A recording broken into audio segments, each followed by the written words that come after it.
Today's video is going to talk about whether or not you should take a taxi, traditional taxi, or if you do the rideshare thing in Las Vegas. What are the pros, what are the cons, and why should you even care?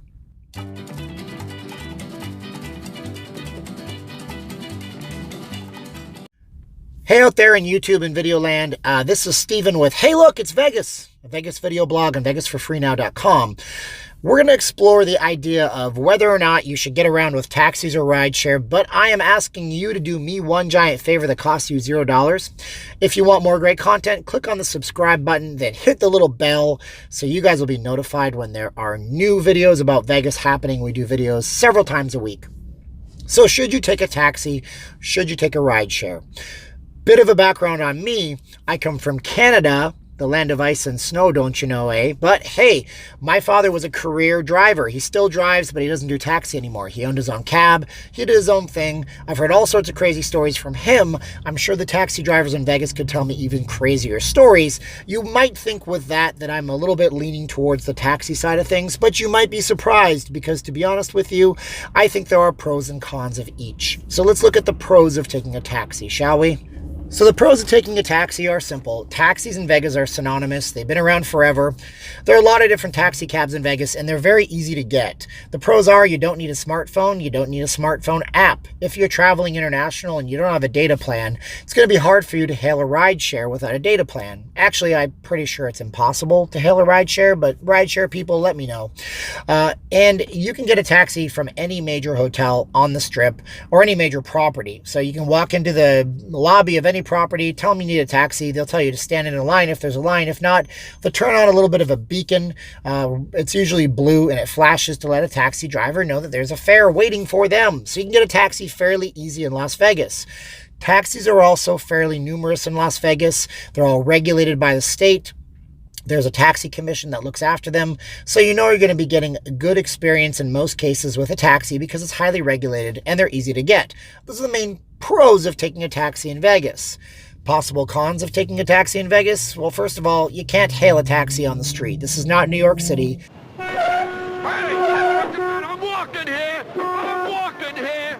The traffic flow in Vegas is always moving. If it's at a standstill, they're still not going to really pick you up in most cases, but you can get a taxi that way. They're just not going to stop on the street corner for you.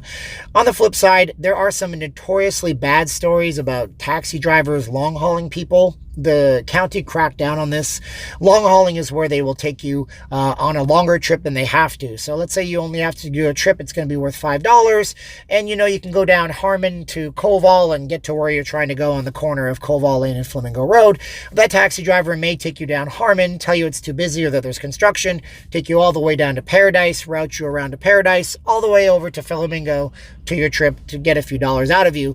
I'm not saying all taxi drivers do this, but it's a problem in the past that you can research with a simple Google search. So then what about ride sharing? You know, Lyft and Uber and all that stuff. Well, the pros and cons are there as well. I mean, the pros of ride sharing in Vegas is that most of the ride share people are far less regulated, and it's not unusual for them to call you on your phone, or you can call them on their phone after you've ordered the service and tell them that you're standing on the corner of such and such and just get in the middle of traffic. Whether or not you want to do this is up to you because some drivers won't do this, some will. It's not exactly a safe thing to do to get into traffic in a car that's stopped because you don't know what's coming down the street. And Vegas has 24-hour drinking, so who knows who's drinking and who's not going to stop when you're getting into your ride share. But it's a pro that they will stop on the street corner for you. Another pro of the ride share is that usually you'll save a few dollars and you'll know the charges up front because the app will show you the charges up front. Lyft and Uber will both estimate for you. The cons of Lyft and Uber are simple enough. The cons are that if you don't have a data connection, you're not getting a taxi. Unless you are in your hotel on Wi-Fi, you can order up the car. You're not going to get one just by wandering down the street. This becomes a problem for people from international destinations that don't want to spend money on data packages. So you have to have a data package to order these kinds of things. And also, if you're roaming internationally, you're not going to be able to text or call your driver without having charges incur. And good luck with your Uber driver dialing an international phone number. That's usually not going to happen. They may not even text you. So you might have a bit of a problem getting your Uber or Lyft rider to be able to contact you. Uber and Lyft They surcharge. So if you don't know what this is, I'm not an expert, but from what I've heard and what I've experienced, during peak times, their rates go up. So if you're looking at a trip that should usually cost you $10, if there's a giant sporting event, if there's a giant thing happening in Vegas, if all of the cars are in demand, you might pay a surcharge for that trip, whereas for the taxi, you're going to pay the same all the time. One hidden pro of doing a rideshare in Vegas is that you may get an autonomous car if you're okay with that. You also may get a Tesla. Yeah, that's right. Vegas doesn't have regulations on taxis, so you might get into a Corvette taxi. Probably not going to happen, but I've seen Cadillacs out there.